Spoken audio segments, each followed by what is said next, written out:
అమెరికాతో సంబంధాలు బలహీనపడుతున్న వేళ ఆసక్తికరమైన అంశం తెరపైకి వచ్చింది. ఇంతకుముందు భారత్ డాలర్లలోనే రిజర్వులను ఎక్కువగా దాచేది. కానీ గత కొన్నాళ్ల నుంచి భారత్ డాలర్లను కాకుండా భారీగా బంగారాన్ని కొనుగోలు చేస్తోంది.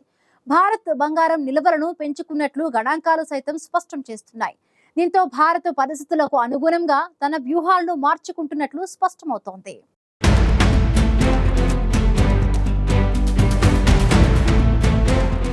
పరిస్థితులకు అనుగుణంగా భారత్ ఎంతో వ్యూహాత్మకంగా వ్యవహరిస్తోంది. గతంలో ఎక్కువగా డాలర్లను కొనుగోలు చేసిన భారత్ ఇటీవలి కాలంలో బంగారం కొనుగోలు చేస్తున్నట్లు గణాంకాలు చెబుతున్నాయి. నిజానికి భారత్పై ట్రంప్ టారిఫ్లు విధించడానికి ముందే భారత్ పసిడి కొనుగోళ్లను మొదలుపెట్టింది. కేవలం డాలర్లలోనే రిజర్వులను దాచడం సురక్షితం కాదని భావించిన భారత్ అందులో భాగంగానే బంగారం వైపు మొగ్గు చూపుతోంది. అమెరికా ట్రెజరీ డిపార్ట్మెంట్ లెక్కల ప్రకారం ట్రెజరీ సెక్యూరిటీల్లో భారత పెట్టుబడులు జూన్లో $227.4 బిలియన్ తగ్గాయి. అంతకుముందు నెలలో ఇవి $235.3 బిలియన్ ఉన్నట్లు గణాంకాలు చెబుతున్నాయి. ఏడాది క్రితం ఇదే సీజన్లో $242 బిలియన్ ఉంది. ఈ గణాంకాలే డాలర్లలో రిజర్వులను దాచడాన్ని భారత్ తగ్గిస్తుందని స్పష్టం చేస్తున్నాయి. రిజర్వ్ బ్యాంక్ ఆఫ్ ఇండియా పసిడి కొనుగోళ్లను పెంచింది. రిజర్వులను కేవలం ఒక్కచోటే కాకుండా వేరువేరు రూపాల్లో ఉంచాలని ఆర్బీఐ నిర్ణయించినట్లు గత వారం ఆర్థిక మంత్రి నిర్మలా సీతారామన్ కూడా పేర్కొన్నారు. ప్రస్తుతం భారత్ వద్ద $694 బిలియన్ రిజర్వులున్నాయి. ఇది ప్రపంచంలోనే 4వ అతిపెద్దది.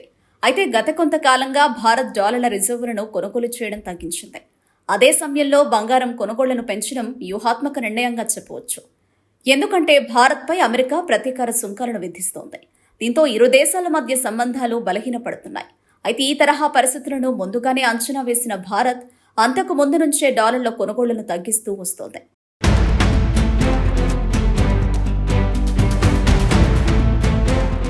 ఫెడ్ వడ్డీ రేట్లను తగ్గిస్తుందన్న అంచనాలు ఉన్నా మరోవైపు జూన్లో ఇతర దేశాలు ట్రెజరీ సెక్యూరిటీలో వాటాలను పెంచుకున్నాయి. అదే సమయంలో డాలర్ రిస్కును తగ్గించుకునేందుకు బంగారం కొనుగోళ్లను కూడా పెంచాయి. ప్రస్తుతం భౌగోళిక రాజకీయ ఉద్రిక్తతలు కేంద్ర బ్యాంకుల నిర్ణయాలను తీవ్రంగా ప్రభావితం చేస్తున్నాయి. ముఖ్యంగా ఉక్రెయిన్తో యుద్ధం సందర్భంగా అమెరికా తీసుకున్న ఓ నిర్ణయం దీనిలో కీలక పాత్ర పోషిస్తోంది. నాడు రష్యాకు ఉన్న డాలర్ రిజర్వులను అమెరికా స్తంభింపచేసింది. ఇవి అత్యధికంగా $330 బిలియన్ వరకు ఉండొచ్చని బ్రోకింగ్ సంస్థ అంచనా వేసింది. రష్యా వంటి పెద్ద దేశం రిజర్వులనే అమెరికా స్తంభింపచేసి బెదిరించింది. ఇక ప్రపంచంలోనే ఏ దేశాన్నైనా ఇలానే చేయగలదనే భావన ఇతర దేశాల్లోనూ కలిగింది. దీంతో చాలా కేంద్ర బ్యాంకుల్లో డాలర్ నిల్వలను తగ్గించుకుంటున్నాయి. భారత్ అమెరికా మధ్య అభిప్రాయ భేదాలు ఆగస్టులో తారాస్థాయికి చేరాయి. దీంతో మన దేశం నుంచి వెళ్లే దిగుమతులపై ట్రంప్ సర్కార్ టారిఫ్లను 50% పెంచింది. ఆసియాలో అత్యధిక పన్నులు చెల్లిస్తున్న దేశంగా భారత్ మారింది. ఇటీవల America treasury secretary Besant Bharat, China చెడ్డ దేశాలని ఉక్రెయిన్పై రష్యా యుద్ధానికి నిధులు అందిస్తున్నాయని వ్యాఖ్యలు చేశారు. ట్రంప్ కార్యవర్గంలోని వాణిజ్య సెక్రటరీ హోవర్డ్ లుట్నిక్ మరో అడుగు ముందుకేసి భవిష్యత్తులో భారత్ వచ్చి ట్రంప్నకు క్షమాపణలు చెప్పి మరీ డీల్ చేసుకుంటుందంటూ తీవ్ర వ్యాఖ్యలు చేశారు. అమెరికా లేకుండా తాము ముందుకు వెళ్లలేమని తెలుసుకుంటుందంటూ వ్యాఖ్యలు చేశారు.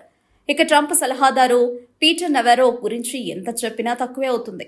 రోజుకో రకంగా బెదిరింపులు, ఆరోపణలతో మీడియా ముందు వ్యాఖ్యలు చేయడం పీటర్ నవారోకు సర్వసాధారణంగా మారింది. ఒక దశలో అమెరికా డాలర్లతో రష్యా నుంచి భారత్ చమురు కొనుగోలు చేస్తుందని పేర్కొన్నారు. డాలర్ వినియోగానికి సంబంధించిన ఆంక్షలు విధిస్తే భారత్కు ఇబ్బందికరమేనని పీటర్ నవారో వ్యాఖ్యానించారు. మరోవైపు మన అవుట్సోర్సింగ్ సాఫ్ట్వేర్ రంగాన్ని టార్గెట్ చేయాలని పదే ట్రంప్ అనుచర వర్గం ప్రకటనలు చేస్తోంది. ఇవన్నీ భారత్కు ప్రమాద ఘంటికలు మోగిస్తున్నాయనే అభిప్రాయాలు వ్యక్తమవుతున్నాయి.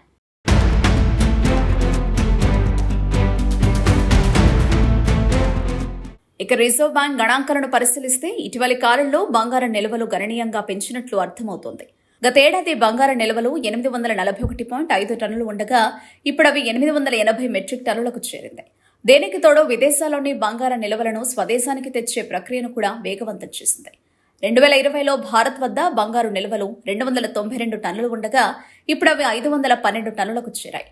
గతేడాది ధనేరస్ సమయంలో భారత్ 102 టన్నుల బంగారాన్ని బ్యాంక్ ఆఫ్ ఇంగ్లాండ్ నుంచి భారత్కు తీసుకొచ్చింది.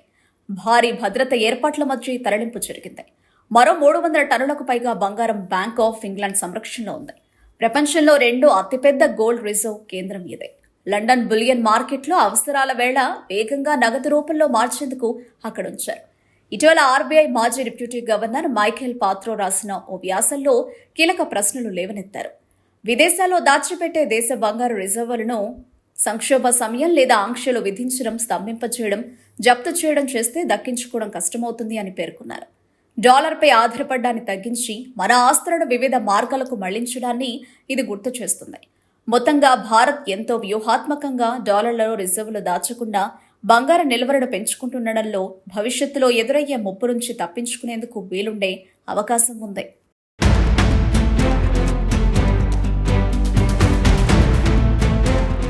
భారత్ కొన్నేళ్ల క్రితం వరకు ఎక్కువగా డాలర్లలోని రిజర్వులను దాచడం సురక్షితంగా భావించేది. కానీ అమెరికాతో భారత్కు సంబంధాలు బలహీనపడుతున్న నేపథ్యంలో అది సురక్షితం కాదని భావిస్తోంది. అంతేకాదు, ఈ తరహా పరిస్థితులు తలెత్తక ముందే భారత్ బంగారం నిల్వలను పెంచుకోవడం ప్రారంభించింది. తద్వారా అమెరికాతో పొంచి ఉండే ప్రమాదం నుంచి భారత్ బయట పడగలిగే మార్గాలను సిద్ధం చేసుకుంటోంది.